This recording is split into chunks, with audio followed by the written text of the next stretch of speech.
Good morning students. आज मैं आपको पद परिचय के बारे में बताने जा रही हूँ। पद परिचय के बारे में जानने से पहले आपको शब्द किसे कहते हैं, पद किसे कहते हैं, इसके बारे में भी पता होना चाहिए। शब्द प्रत्येक स्वतंत्र सार्थक वर्ण समूह शब्द कहलाता है। जैसे वह लड़का है, इसमें लड़का शब्द है। पद किसे कहते हैं? जब शब्द वाक्य में प्रयुक्त हो जाता है तो वह पद बन जाता है। वह लड़का है, ये पद है।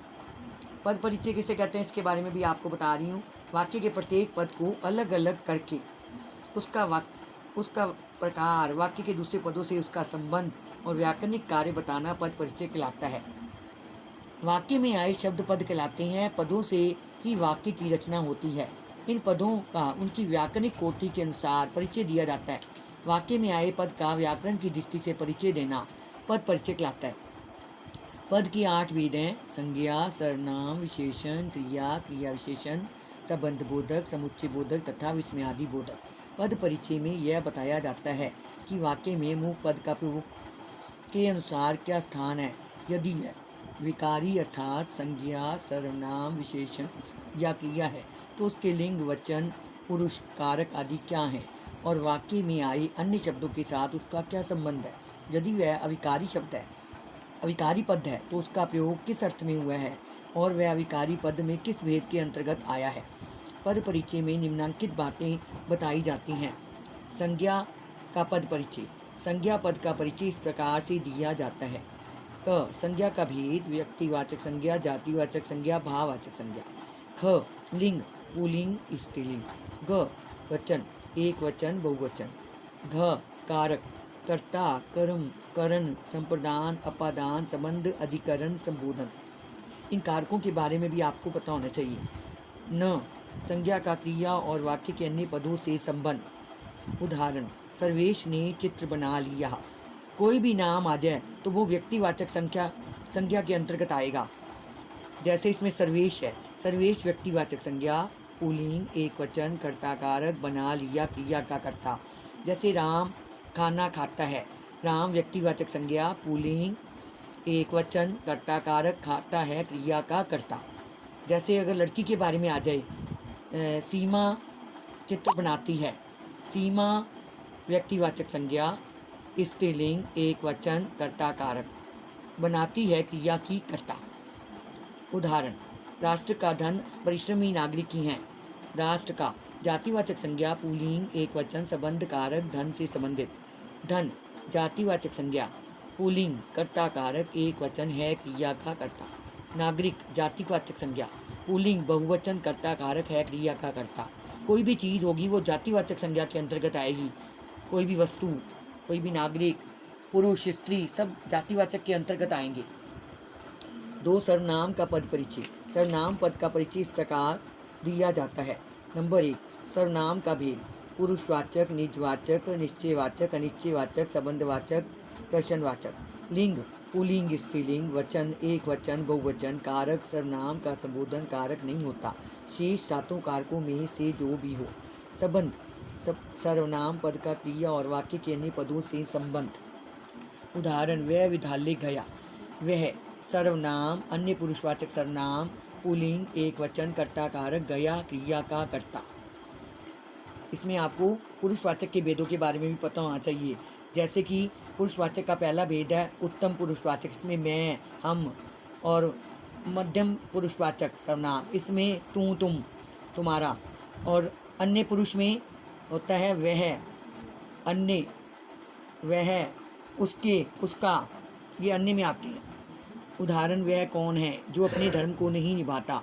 वह सर्वनाम, पुरुषवाचक सर्वनाम, पुल्लिंग, एक वचन, कर्ता कारक, है क्रिया का कर्ता। कौन प्रश्नवाचक सर्वनाम, पुल्लिंग, एक वचन, संबंध कारक, है क्रिया का कर्ता। जो संबंधवाचक सर्वनाम, अन्य पुरुष, पुल्लिंग, कर्ता कारक, निभाता क्रिया का कर्ता। अपने निजवाचक सर्वनाम, पुल्लिंग, एक वचन, संबंध कारक, धर्म को संबंधित शब्द। विशेषण का पद परिचय। विशेषण पद का परिचय इस प्रकार दिया जाता है।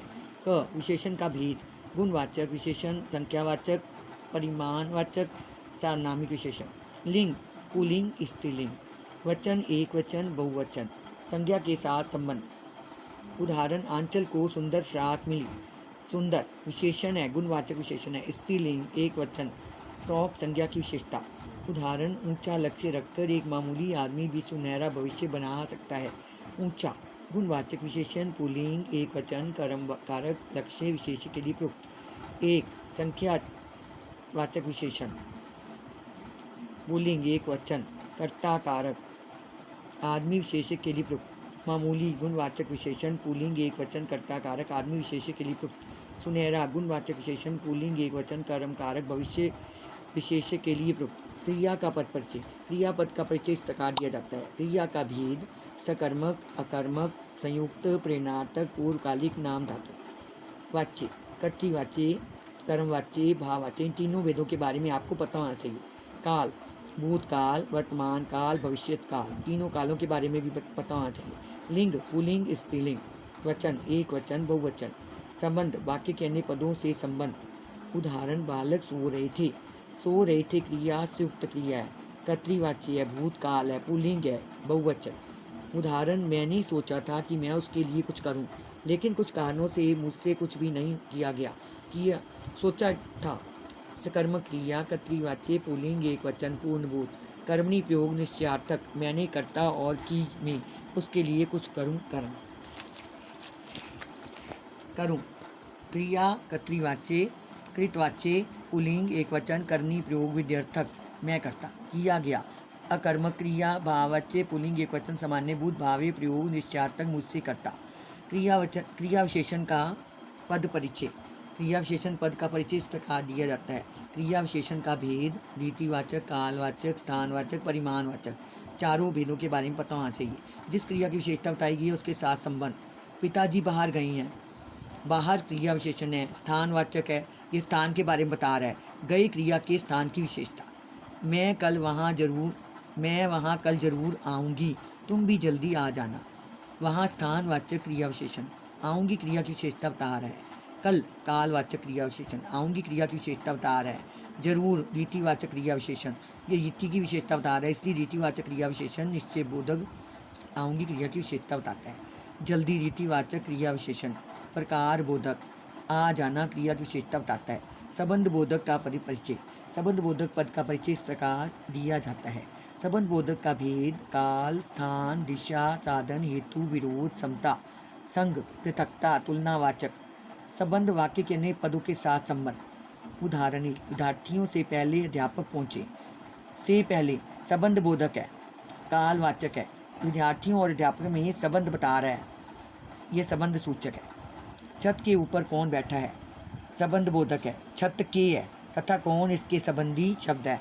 जैसे मेरे घर के सामने पेड़ है, के सामने जो है संबंध बोधक है, घर के साथ उसका संबंध है। समुच्चय बोधक का पद परिचय। समुच्चय बोधक पद का परिचय इस प्रकार दिया जाता है। समुच्चय बोधक का भेद संयोजक, विभाजक, विरोध, परिणाम, सुपारी। संबंध वाक्य के जिन पदों का जोड़ता है उनका उल्लेख। उदाहरण, मैंने कार्य पूरा कर लिया है इसलिए घूमने जाएंगे, इसलिए का बताना है। उदाहरण, सलमा और सलीम ने अपनी अम्मी को पूरे बाजार में खोजा परंतु वे उसे कहीं दिखाई नहीं दी। और संयोजक है, समानाधिकरण है, समुच्चय बोधक है, सलमा सलीम को मिलाता है, परंतु भेद दर्शक है, अधिकरण है, समुच्चय बोधक है, इसलिए समुच्चय बोधक कारण सूचक, कार्य पूर्ण कर लिया है तथा घूमने चलेंगे उपवाक्यों को जोड़ने का कार्य कर रहा है। विस्मयादि बोधक का पद परिचय। विस्मयादि बोधक पद का परिचय इस प्रकार दिया जाता है। विस्मयादि बोधक का भेद हर्ष, शोक, विस्मय, संबोधन आदि। संबंध मन के जिस भाव का सूचक है उसका नाम। अच्छा, सैर कराओ। अच्छा विस्मयादि बोधक स्वीकृति सूचक, स्वीकृति के भाव को दर्शाने वाला। उदाहरण, ओ तुमने तो उसे मार ही डाला, अधिकार है तुम्हें। ओ का विस्मयादि बोधक आश्चर्य और खेद को प्रकट करता है। अधिकार है घृणा सूचक, विस्मयादि बोधक। ये सारा पाठ आपने ध्यान से सुनना है और उसके बाद मैंने आपको क्वेश्चन आंसर दे रही हूँ, वो ध्यान से लर्न करनी है और राइट करनी है।